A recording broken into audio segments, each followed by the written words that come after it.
Gracias.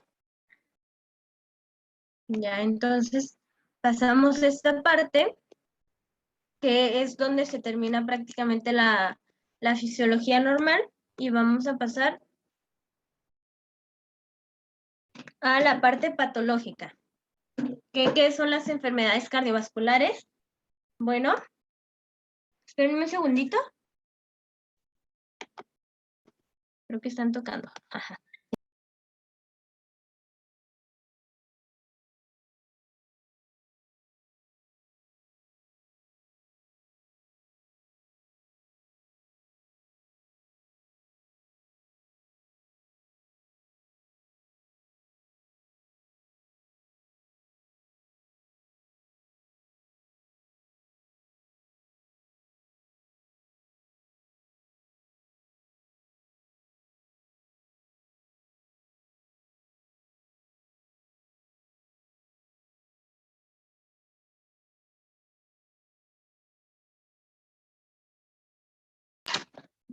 Ya, perdón. Entonces tenemos que las enfermedades cardiovasculares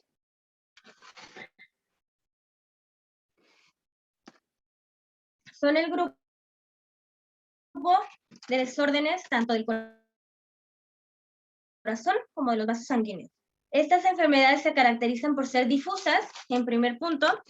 La difusa se refiere a que no es solamente es una parte específica, sino que puede ser en todo el cuerpo, porque como saben, los vasos sanguíneos están pues literalmente en todo el cuerpo. Y a eso se refiere con que es difusa. Son heterogéneas porque su formación no es solamente de un componente. Por ejemplo, en lo que ya vimos, y vamos a ver ahorita en un momentito, las placas, por ejemplo, de ateroma, no se forman solamente de grasa. Como saben, tienen un centro necrolípico, tienen colágeno, tienen células, entonces son heterogéneas, se forman por muchas cosas. Luego tenemos la polimórfica. Son polimórficas porque se pueden presentar pues de distintas maneras en cada persona. Por ejemplo, tenemos miocardiopatías, que son cambios en el músculo, tenemos los defectos o malformaciones, perdón, tanto en el corazón como en las válvulas, entonces por eso son polimórficas, se pueden presentar en muchas formas distintas. Y por último, son multicausales, o sea que muchos factores son los que van a influir en la causa de estas enfermedades. Como los conocemos, los factores de riesgo son los principales, como obesidad, hipertensión, dislipidemia, sedentarismo, mala alimentación. Todos estos factores van a contribuir a la formación de una enfermedad cardiovascular. No va a ser como que de un día para otro le dio un infarto al paciente porque ya tenía esta enfermedad. O sea, no fue nada más porque, por ejemplo, si ayer se comió una hamburguesa, ya por eso le dio un infarto. No, o sea, es porque lleva ya una serie de factores que lo van a estar causando.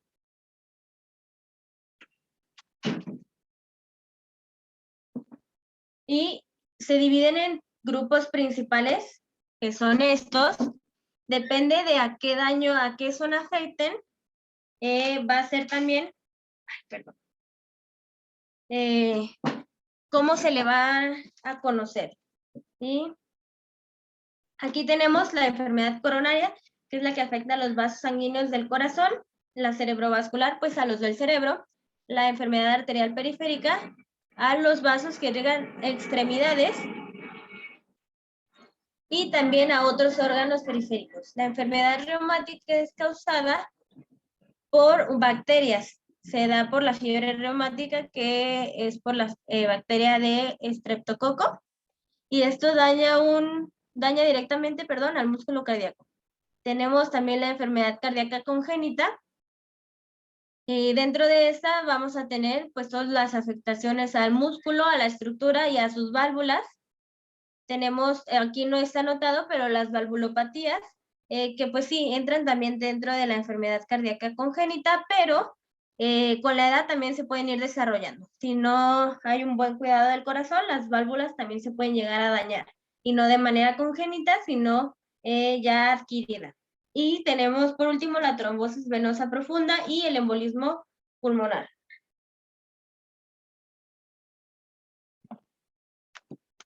Que afectan a la sangre, a los vasos sanguíneos, a las venas en este caso, de las extremidades, sobre todo inferiores, y pueden llegar hasta el corazón y los pulmones. Y bueno, de estas va a ser como muy general. Ustedes hicieron algunas exposiciones ya con respecto a cada una de estas enfermedades. Entonces saben un poquito más, no nos vamos a detener tanto en estas, sino que vamos a pasarnos a la fisiopatología de la enfermedad que causa. Aquí. La enfermedad coronaria, la cerebrovascular, la arterial periférica y la trombosis venosa son causadas por, y casi exclusivamente lo mismo, que es la formación de ateromas, o sea, la aterosclerosis. No es exclusivo, pero casi. Así que por eso vamos a hablar de la fisiopatología de esta. Para comenzar, pues necesitamos saber qué es el endotelio primeramente. El endotelio es, como lo vimos en las capas de las arterias, la capa más íntima e interna, la que está en contacto directo con el torrente sanguíneo. Y es o se le conoce, se le considera como el órgano más grande de todo el cuerpo, porque recubre literalmente todas las paredes de los vasos sanguíneos, tanto venas como arterias. Y antes se le consideraba como una barrera inerte, como que no hace nada más pues estaba ahí entre la sangre y el músculo liso o el resto de la arteria o vena. Sin embargo, en los últimos años, por últimos años me refiero como a 50, se conoce que no es una barrera inerte, sino que juega un papel primordial para la prevención de aterosclerosis. Y obviamente, pues en su formación. Para comenzar, el endotelio tiene todas estas funciones. Ya como en general, es esto, es un regulador de la homeostasia, o sea, del equilibrio vascular. Si hay un desequilibrio, entonces hay una disfunción endotelial también. El endotelio tiene todas estas funciones porque produce todas estas sustancias que les puse aquí. Ayuda o contribuye a la segregación de todas estas sustancias. Entonces esto le da una amplia gama pues, de funciones. Es un órgano endocrino y parácrino, o sea que segrega hormonas, mantiene el tono vascular y vasomotor, o sea que ayuda a la vasoconstricción y vasodilatación. También es un modulador del sistema inmune, de la inflamación y de la coagulación sanguínea. Regula también el crecimiento vascular, sobre todo en las células musculares lisas. Es un blanco de fármacos. También regula la adhesión de los leucocitos y plaquetas. Es una barrera selectiva. Eso quiere decir que no es inerte, como lo decían anteriormente, sino que el endotelio funcional decide qué entra y qué no. Y pues también es un regulador de la hemostasia, o sea, se me olvidó el nombre. Del intercambio, de gases y de la trombosis. ¿Sale? Y tenemos, primero, aquí las tengo como un poquito en desorden, el endotelio en reposo, o sea, el endotelio en un estado óptimo, en equilibrio, mantiene una superficie lisa, no trombótica, regula bien la presión arterial y está en un constante equilibrio entre las sustancias vasodilatadoras y, aquí me equivoqué, y vasoconstrictoras, ¿ok? Nada más le cambien el nombre ahí.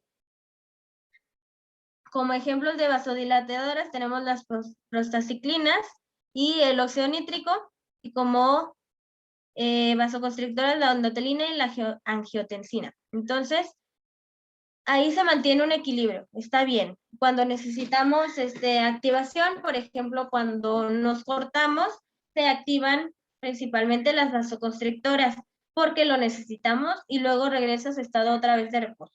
Y también mantiene una superficie no adherente. En el caso de un endotelio activo, ya cuando hay un daño endotelial, una disfunción, la superficie se vuelve trombótica, se vuelve irregular, es adhesivo, ahora sí, a plaquetas y leucocitos, mantiene una mayor permeabilidad, o sea que va a dejar entrar, ya no va a ser tan selectiva su capa, sino que ya va a dejar entrar a sustancias que no deberían de entrar normalmente. Y va a haber un mayor aumento de sustancias vasoconstrictoras que vasodilatadoras, o sea, se va a mantener en un estado de vasoconstricción continuo. Y obviamente va a haber también un aumento de la presión arterial y producción de factores de crecimiento. Este daño o en la disfunción endotelial, como lo vieron anteriormente, pues el endotelio ya no está en reposo, ya se vuelve proinflamatorio, prooxidante, pro es a favor de. Entonces, quiere decir que está a favor de la inflamación, de la oxidación, de la generación de sustancias, de la coagulación, de la adhesión vascular y de la aterogénesis, que es la formación ya de las placas, de los ateromas. ¿Ok? Y este daño o disfunción endotelial se da porque la superficie del endotelio se daña con todos estos factores.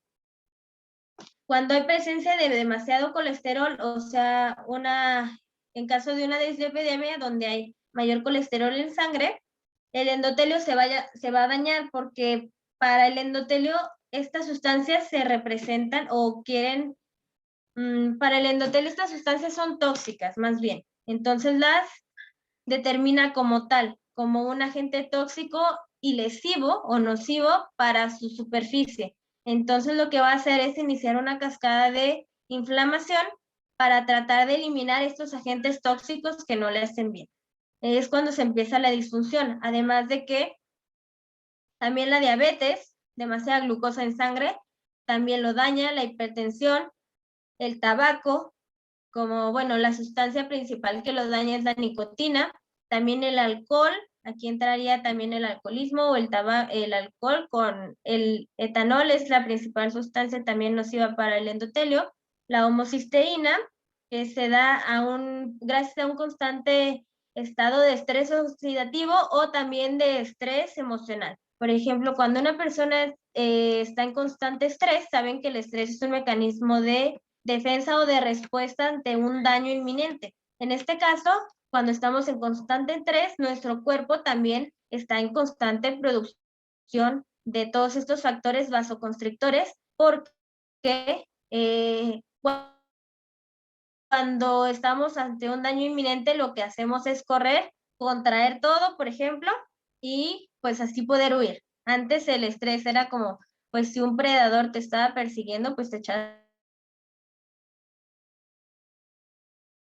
a correr, el estrés hacía su chamba, y pues estos mecanismos ya no vuelven a su estado basal, sino que se mantienen, entonces van dañando al endotelio también. ¿Hasta aquí tienen alguna duda?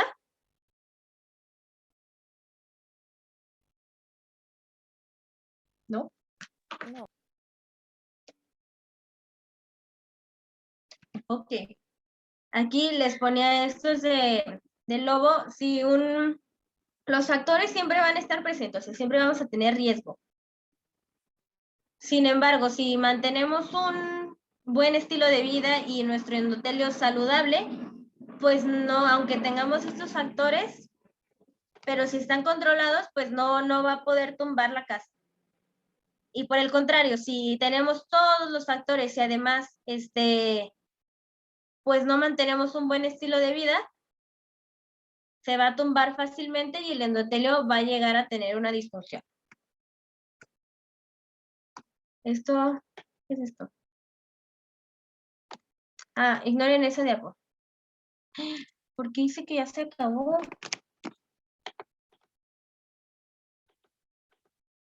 No. No sé qué pasó, pero aquí está. Ahora sí, ya pueden volver. No, ¿verdad? Se dejó de compartir mi pantalla. Otra vez. Es que dice que su red está muy baja. No sé si eso influye. No, pero creo que ya me salí. ¿Ya la pueden ver otra vez? Está cargando. Está cargando ya. Ya, ya, ya. Va. Entonces, el endotelio disfuncional va a favorecer a la formación de aterosclerosis. Aquí tenemos un vaso sanguíneo saludable, normal, la luz se está totalmente respetada y de este lado tenemos un endotelio ya un vaso sanguíneo con una disfunción, ya está totalmente ocluida la luz, bueno, no al 100%, pero solo queda este espacio. Y todo esto que está alrededor es la placa de ateroma. La aterosclerosis es como tal el estrechamiento o endurecimiento de las arterias por acumulación tanto de grasas como de otras sustancias. Les hacía hincapié en la diferencia entre atero y arterioesclerosis. La arterioesclerosis es un proceso fisiológico normal donde también se van a endurecer las arterias, pero debido a que, pues conforme vayamos aumentando nuestra edad, también se van perdiendo ciertas capacidades y cualidades del músculo liso y bueno, en todos los vasos sanguíneos se van a volver más rígidas, pero es un proceso fisiológico. Sin embargo, la atero, esta palabra, este sufijo, hace referencia a grasa, como un ateroma. Un ateroma, pues es la formación de es una acumulación de grasa que puede llegar a ser un tumor de grasa, por ejemplo. Puede ser maligno o benigno dependiendo también del resto de su composición. Como dice, también puede haber otras sustancias presentes. Así que acuérdense mucho de esto, atero y arterioesclerosis son diferentes. Y sí puede haber un paciente con arterioesclerosis, si tiene más de 60 años, ya está pasando por el proceso fisiológico del endurecimiento y además, por ejemplo, tiene obesidad e hipertensión, entonces también lo más probable es que tenga aterosclerosis igual. Para saber de qué están formadas las placas de ateroma, vamos a ver esto. Las lipoproteínas son distintos tipos de colesterol. El colesterol, como saben, es necesario para la formación de ciertas estructuras celulares, como las bicapas lipídicas, la formación de hormonas, la energía. El cuerpo a veces necesita energía de la grasa, o sea, del colesterol, para su funcionamiento. Entonces es necesario. No podríamos vivir tampoco sin colesterol. Sin embargo, hay tipos tenemos las lipoproteínas que se les conocen como buenas, que son las HDL, son de alta densidad. Cuando un tejido es denso, es como si en un vaso pusiéramos, le tiráramos un palo o una hoja de un árbol, no sé, y va a flotar porque tiene una alta densidad, no se va a hundir rápido. Además de que su tamaño, pues, es menor. Si un tejido es de baja densidad, quiere decir que se va a poder hundir más fácilmente. Y de esta manera, pues, va aumentando también su tamaño. Tenemos proteínas de baja densidad, de densidad intermedia, de densidad muy baja, y ya tenemos estas cosotas de hasta acá, que se le llama kilomicrón, y si se dan cuenta es 100 veces más que una proteína de alta densidad. Imagínense que va a ser el cuerpo con el pobre kilomicrón, o sea, no va a poder pasar nada por ahí, si hay un kilomicrón. Entonces, nada más a esto hace referencia a la clasificación. Y en cuanto a la función, también hay una diferencia. Las proteínas de alta densidad, la función que tienen es llevar el colesterol de todo el cuerpo hacia los hígados y de ahí ya se secreta o se desecha por la bilis. Entonces, primero el hígado lleva las LDL, que son las de baja densidad, al resto del cuerpo para que ahí hagan su función, o sea, lo que sea que necesiten, las deja ir y luego ya las HDL llegan a recogerlas y llevarlas de regreso al hígado. Por eso les ponía esta imagen porque se me hace súper gráfica y para que se acuerden muy bien, donde las LDL pues van muy felices, llegan a tirar toda la cochinada, o sea, bueno, no es cochinada porque es necesario, pero ya cuando hay mucho, entonces sí, ya es cochinada porque el cuerpo ya no lo necesita, nada más está acumulando. Y si hay 100 LDLs, pero una sola HDL, entonces pobrecita, o sea, se va a morir, se va a cansar, no va a poder obviamente cumplir su función y todo el LDL que llegó a tirar se va a quedar asentado en ese lugar, porque ya no va a haber quien lo regrese. ¿Ok? ¿Hasta ahí bien? Sí. Entonces, Entonces, ahora sí entramos a la formación del ateroma. Este ateroma se va formando en capas o en fases. La primera fase todavía no se eleva hacia la luz del endotelio, o sea, todavía del vaso sanguíneo, perdón, todavía no hay una elevación. Después empieza, dependiendo de, pues ya de las fases, y ya empieza a fluir hasta la formación inclusive de un trombo. Y eso, bueno, en el video que les grabé, a lo mejor no sé muy bien, pero sí se ve cómo lo voy dibujando en el pizarrón. Entonces les recomiendo que igual lo vean el otro para que vayan viendo. Aquí pues voy a tratar de marcarlo con esto. Tenemos primero que nuestro endotelio ya está en disfunción. Ya tiene un buen de grasa y de glucosa en sangre, entonces ya se vuelve tóxico, bueno, se vuelve disfuncional, entonces deja de ser permeable. Deja de ser impermeable, perdón, y se vuelve permeable, o sea que va a dejar pasar a cualquiera. En este caso va a dejar pasar a las LDLs, que se deberían de mantener afuera. Estas no deberían de entrar por nada del mundo, pero ya entró y se oxida. Afuera es antioxidante, va pasando y pues no le hace daño a nadie. Pero cuando entra a través de esta capa del endotelio, se oxida y se vuelve tóxica. Como saben, cuando el cuerpo detecta algo tóxico dentro del organismo, empiezan a llegar agentes del sistema inmunológico. Entonces llega un monocito, que es este de acá. Llega el monocito y se convierte en un macrófago. Cuando se convierte en un macrófago, el macrófago lo que hace es fagocitar, o sea, comerse a lo que sea que se tenga que comer. Aquí se come a nuestra LDL oxidada. Se la come. Vamos a dibujar un Pac-Man. Se la come. Entonces, ya que se la come, se convierte en una célula espumosa, que es esta de acá. Se le llama así porque ante el microscopio parece que tuviera espuma, pero son los restos de la misma LDL. Y aquí, después de que se convierte en célula espumosa, se tiene que destruir. Tiene que entrar a una apoptosis porque ya cumplió su función, ya tiene que morir. Es el ciclo, ¿no? Entonces, después de ahí, ya se segregan pues los desechos de la misma célula, del mismo macrófago y de los lípidos.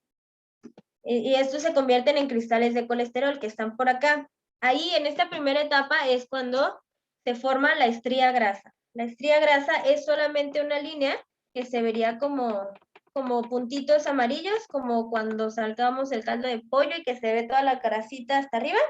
Algo así sería la estría grasa en nuestro endotelio. Todavía no hay una elevación. Una vez que está esta sería aquí, en la estría grasa. La lesión inicial es el daño al endotelio, la disfunción endotelial. Ahora sí, una vez que se formó la estría grasa, se activan las citoquinas, que son marcadores de inflamación. Y esto hace que migren otras células a este lugar. También el endotelio empieza a segregar factor de crecimiento. El factor de crecimiento va a estimular a las células de esta capa, de la capa media. Aquí no se las marqué, pero bueno, esta de acá abajo es la túnica adventicia. Esta sería la túnica media o capa media, y esta de aquí arriba es la túnica íntima y pues nuestro endotelio, ¿no? Acá. Entonces, esta parte está formada por células musculares. ¿Para qué? Para que se contraigan o se dilaten. Cuando se empiezan a segregar estas citoquinas y factores de crecimiento, nuestras células musculares se van a ir de la capa media hacia la túnica íntima. Van a migrar, se le llama el proceso de migración. Y se van a adherir al endotelio tratando de cubrir todos estos desechos. Entonces es cuando ya va a haber una elevación hacia la luz del endotelio. Ya no se va a ver planito y solo la grasita amarilla, sino que ya se va a ver elevado, ya va a haber una obstrucción aquí vamos a tener adentro el centro necrolipídico. Necro, acuérdense, es de muerte, lipídico, pues literal, lípidos. Entonces, este centro necrolipídico va a estar formado por restos de células muertas y por lípidos, también desechos de lípidos. Y cristales de colesterol que son igual desechos de los lípidos. Entonces, estas células musculares lisas van a empezar a rodear este centro necrolipídico y van a segregar colágeno, o sea, ya no van a ser células contráctiles. No es que vayan a irse ahí y vayan a ayudar a que el músculo liso se contraiga, no. Se van a convertir en células productoras de colágeno. Esto va a hacer que este colágeno van a ser como estas crucecitas.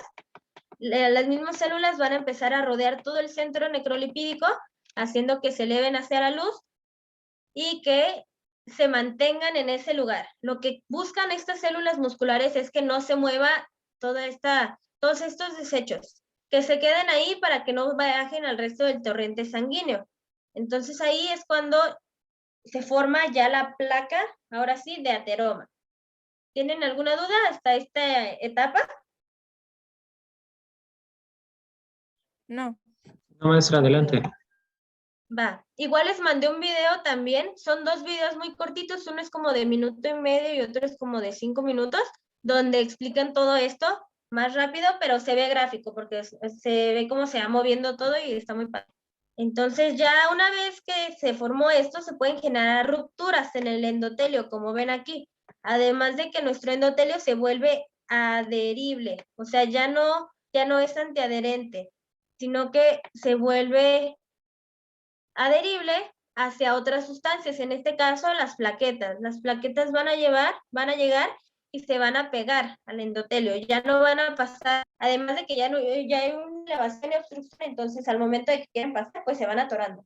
Y pues no pasan porque también se adhieren gracias a estas sustancias. Aquí la fibrina hace que el colágeno hace que las plaquetas se vayan adheriendo y luego llegan la fibrina, que son estas líneas blancas que están alrededor de las plaquetas, a formar el trombo. Primero llegan las plaquetas y luego se empieza a formar el trombo gracias a la fibrina que lo empieza a rodear. Un trombo es diferente a un ateroma, ¿ok? Nada más para que sepan bien esta diferencia. El trombo ya es el coágulo de plaquetas que se forman. Y también puede llegar a obstruir la luz y a desplazarse por el resto del torrente sanguíneo. Se puede desplazar tanto la placa de ateroma si hay una ruptura más grande del endotelio, y se puede igual ir a viajar hacia otros lados, y también el trombo se puede desprender y ya se vuelve un émbolo. O por eso se llama tromboembolismo pulmonar, porque el trombo que se mueve se le conoce como émbolo.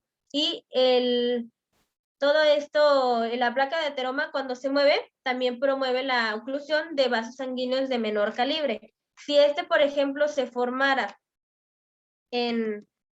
aquí, bueno, me voy a regresar un buen. Pero si se forma en esta parte,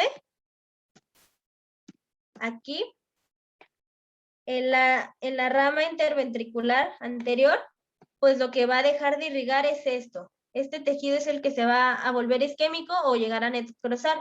Sin embargo, si la placa llega hasta aquí, a la arteria coronaria izquierda, se va a morir toda la parte izquierda del corazón si no hay un buen tratamiento inmediato. Entonces, aquí es donde se dan los eventos agudos o crónicos.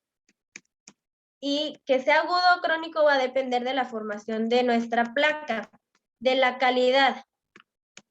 Por eso también hacía referencia hace ratito a que es heterogénea, porque tiene diferentes componentes e importa más la calidad del componente que la cantidad. Por ejemplo, esta placa tiene mucha más baja calidad que esta placa de aquí. Ninguna de las dos es buena, claro que no, pero si vamos así como de yo prefiero una y otra, pues vamos a preferir una estable, porque una estable tiene mucho más componente fibroso, más colágeno y fibrina, que componente necrolipídico. Este es menor. La obstrucción de la luz es igual.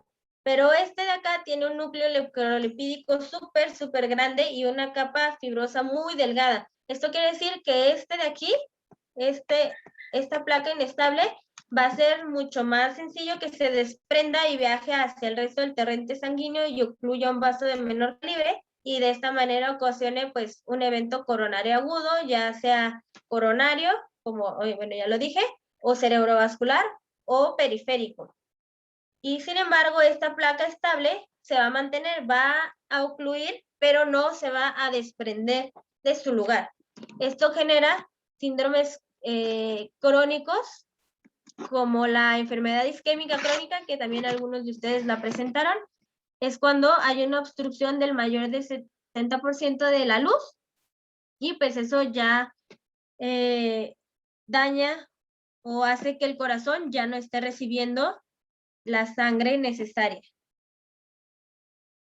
¿Ok? Ya, esta parte, ya merito terminamos esta presentación. Aquí se muestra cómo puede llegar a afectar a los diferentes tejidos. Aquí tenemos el cerebro, también el riñón, un tejido periférico y el corazón. En esta parte, ya más específico en el corazón, tenemos un infarto agudo horas después. Luego tenemos días después. Si se van dando cuenta, va perdiendo su coloración. ¿Por qué? Porque va perdiendo fibras. Y ya años después se vuelve totalmente tejido fibroso, o sea, colágeno. ¿Por qué? Porque es igual que una cicatriz interna. Cuando nos cortamos, tiene que haber una cicatriz, un proceso de cicatrización para reparar ese daño. Sin embargo, las capacidades o cualidades del tejido ya no son iguales. Se pierden, y en lugar de ser células musculares contráctiles, esqueléticas, ya van a ser colágeno y fibrosis. O sea, ya no va a ser contráctil este tejido que ya se necrosó y se fibrosó, se volvió fibrótico, ya no se va a contraer. También el objetivo de la terapia es que este tejido fibroso sea lo menor posible. ¿Por qué? Porque nosotros con la terapia vamos a contribuir a que haya una mejor irrigación en todo el músculo cardíaco. Entonces, se va a poder llegar a disminuir los umbrales de isquemia. O sea que, aquí está. Esta es la zona necrótica. En lugar de que la zona necrótica avance y llegue hasta acá, nuestro objetivo va a ser que se quede lo más pequeño posible. ¿Ok? En lugar de que avance la necrosis, disminuya o se quede ya en donde debería de estar. Estas imágenes las checan ya después también. Aquí es como la representación igual de un infarto agudo del miocardio, es parecida a las que les dije hace ratito. Si se dan cuenta, se invierte la onda Q, también hay una inversión de la onda T. Aquí hay una elevación del complejo ST y todo el desastre que se hace ahí, ¿no? Y aquí ya se normaliza un poquito más, solamente se queda la parte T del complejo QRS, perdón, la parte Q, como inversión y listo. Entonces, aquí también lo pueden ver. La parte más blanca representa la isquemia, la morada representa un daño muscular y la parte negra ya representa la muerte o la necrosis. Aquí estas imágenes pues ya las pueden ver mejor. Se ve bastante claro dónde son las zonas de infarto. Todo lo rojo representa las zonas infartadas. Aquí también, donde nos marcan las flechitas, es donde pues hubo un daño al miocardio. Y ya nada más vamos a hacer una diferencia entre el trombo y entre el trombo rojo y el trombo blanco, que son el blanco es el arterial y el rojo es el venoso.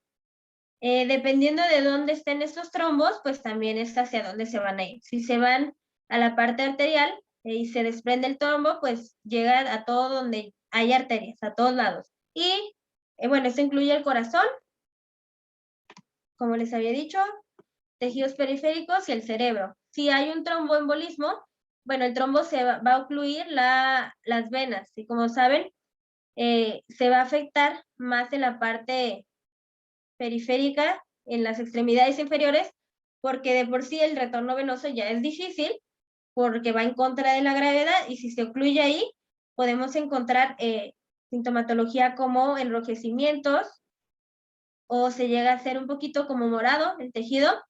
Hay una elevación de la temperatura local e inflamación o edema.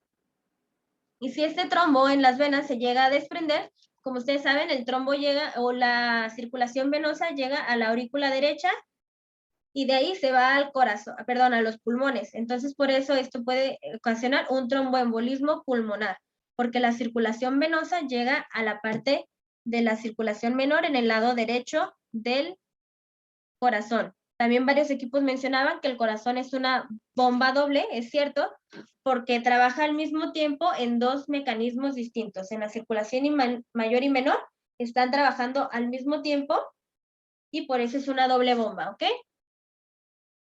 Ya nos queda menos de un minuto. Ya vamos, de esta presentación nos quedan los efectos y ya terminamos. Así que ya nos salimos.